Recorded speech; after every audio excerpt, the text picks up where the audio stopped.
Chaka, coordonnateur, directeur de l'espace Lingatiré en République centrafricaine, metteur en scène, opérateur culturel, expert, consultant en matière de culture et d'ingénierie culturelle. J'étais né, alors j'ai eu un père qui m'a ouvert la porte de la culture parce que les premiers instituteurs dès l'indépendance qui allaient de village en village pour créer les écoles.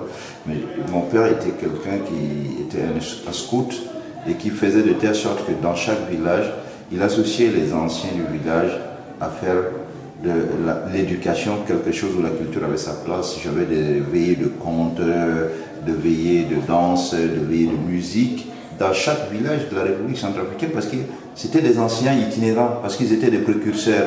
Ils allaient d'un village à un autre. Donc j'ai eu la chance de parcourir très jeune une grande partie du territoire de la République centrafricaine, d'être confronté à différentes formes culturelles et artistiques. Et là, vous prenez un jeune, j'étais destiné à être un ingénieur, un expert comptable, parce que ma formation, c'était d'abord ça. Une formation beaucoup plus bac G2, gestion, licence gestion, expert comptable.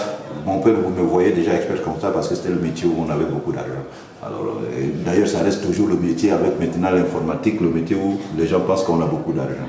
Alors moi, j'ai choisi la culture parce qu'il m'a mis dans la culture. Je me suis donc rendu compte que la culture était trop plus forte. Et à ce moment-là, j'ai orienté ma carrière, notamment par des formations dans le domaine des arts et de la culture, l'École nationale des arts en Centrafrique, l'université, le conservatoire à Paris, l'université, la Sorbonne. Et tout ça a fait de moi ce que je suis aujourd'hui, le journalisme, ce que vous faites, parce que j'ai été à l'Institut universitaire de technologie du journalisme de Bordeaux. Et j'ai failli aller à Lille après. Donc, ce background, je dirais, de formation, tout en restant très ancré dans ma culture en Afrique, m'a amené à créer un lieu culturel. Pourquoi j'ai créé ce lieu culturel? Parce que j'étais un peu subjugué que pour arriver et pour réussir, il fallait passer par les centres culturels français en Afrique. Et je me suis dit, mais pourquoi on n'avait pas des lieux culturels à nous? Parce que nos États n'arrivaient pas à construire des centres culturels. Et je peux comprendre aussi nos États. Est-ce que quand tu es dans un pays, tu crées un centre culturel ou bien tu crées des lieux de diffusion de la culture ou de promotion de la culture ou de sauvegarde de la culture? Donc à partir de ce moment, je me suis permis d'avoir des lieux culturels en Afrique, à créer l'espace Lingatiré en Centrafrique, mais à stimuler et à pousser les autres au niveau de l'Afrique à créer d'autres lieux culturels. C'est ainsi que, par exemple, va apparaître l'espace Gambedi, mais nous devons aussi cela à une précurseur. La précurseur, je crois que ça a été Wiriwiri King avec le village Kiyimbok en Côte d'Ivoire.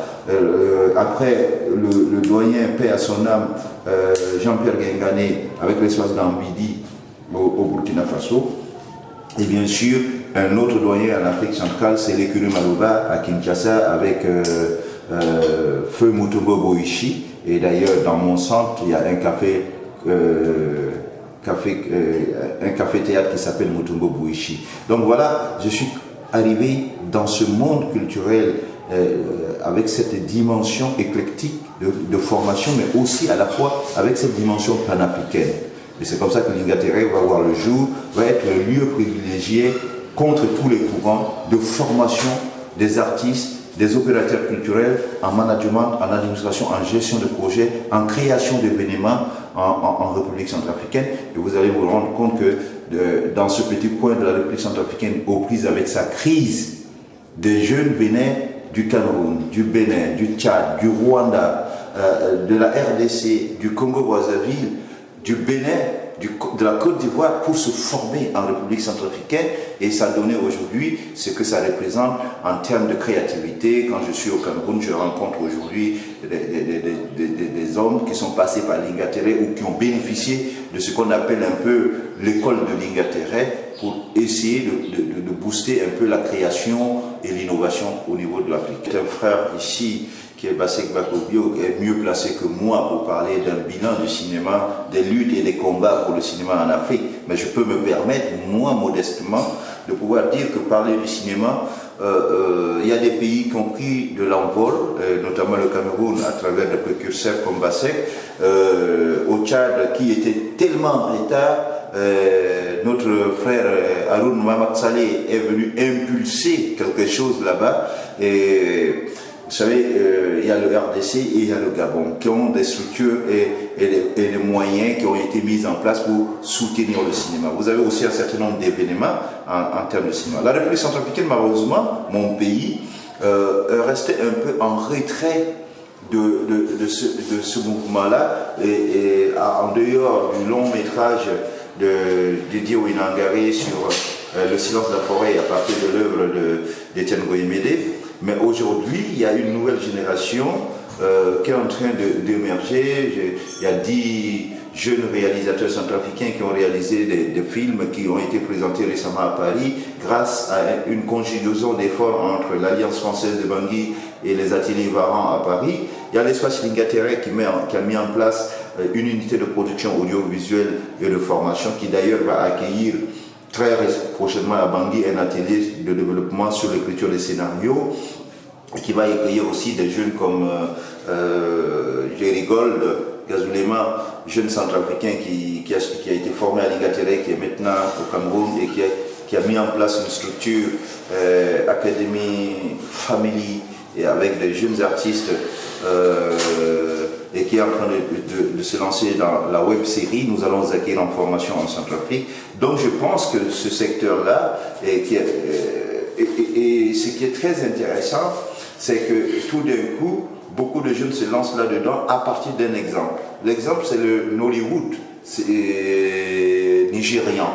Et les gens se sont jetés en disant, mais avec les smartphones, avec ceci, nous pouvons faire du cinéma. Et je pense que c'est intéressant d'appuyer. Il faut que les environnements structurels, institutionnels puissent se mettre en place et les environnements juridiques pour encadrer cette dynamique et le business plan, le business commercial de ces projets dans le domaine du cinéma qui, de plus en plus, à l'exemple du Nigeria, sont en train de gagner toute la... Le projet à venir, vous savez, je suis en ce moment expert, conseiller artistique pour l'événement Africa 2020 au Théâtre de la Ville à Paris.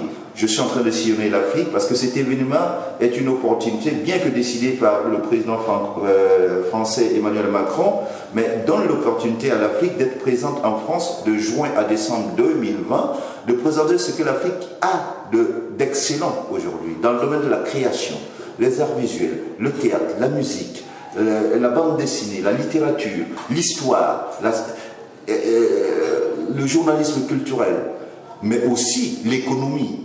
Les arts culinaires sont aussi à l'honneur, le numérique, notamment l'innovation. Vous savez que de plus en plus en Afrique, il y a des centres d'incubation qui permettent à des jeunes Africains aujourd'hui de proposer dans le domaine du numérique des nouvelles innovations. Et je crois que aujourd'hui, je suis en train de mener une mission qui me permet de rencontrer tous ces jeunes créateurs.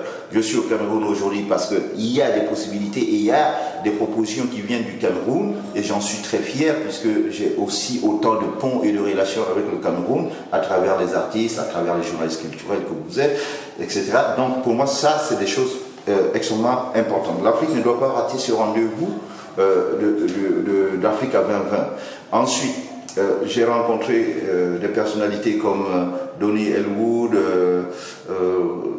Babel, Carole Loué, Bill Modo, Kayouban et Alex Siwe, que j'ai connu par le passé pour être l'animateur d'un des événements majeurs en termes d'événements musicaux en Afrique. C'est les Rémi, les rencontres musicales internationales de Yaoundé, qui malheureusement, après 20 ans, n'existait plus. Et j'ai bien envie, avec lui et d'autres, avec les Caroles qui arrivent, avec vous, de relancer des grands événements comme ça sur l'Afrique consacrés à la promotion culturelle. Il y a ici Michel Ndo, qui a eu une expérience du King, du village Kiyimbok, qui est ici, qui est porteur d'un projet avec nous sur l'exposition des instruments des musiques traditionnelles d'Afrique, avec leur histoire et leur légende. C'est que ça ne paye pas.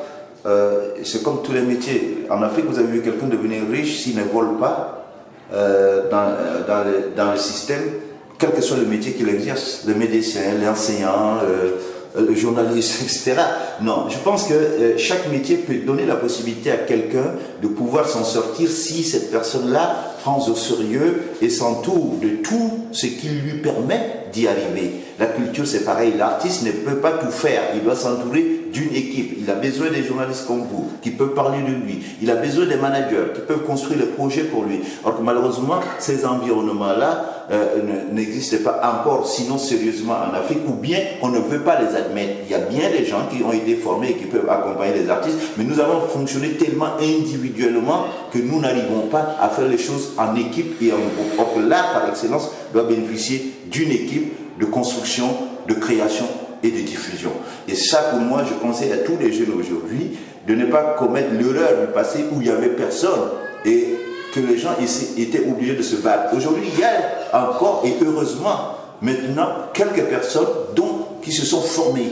Aujourd'hui, je n'ai pas besoin de parler de moi, j'ai besoin de Carole pour parler de moi. Parce qu'elle a plu, elle sait, et c'est ce qu'elle sait faire. Elle peut utiliser le net pour parler de moi. Donc, il faut que les gens se laissent aller et que tous ces travails-là, mis bout à bout, ont un coût et doivent être rémunérés à leur juste valeur quand le résultat est là. Et je conseille à des jeunes de continuer à se battre. Rien n'est encore tard. L'Afrique est innovante et l'Afrique bouge. Merci. C'est moi qui vous remercie.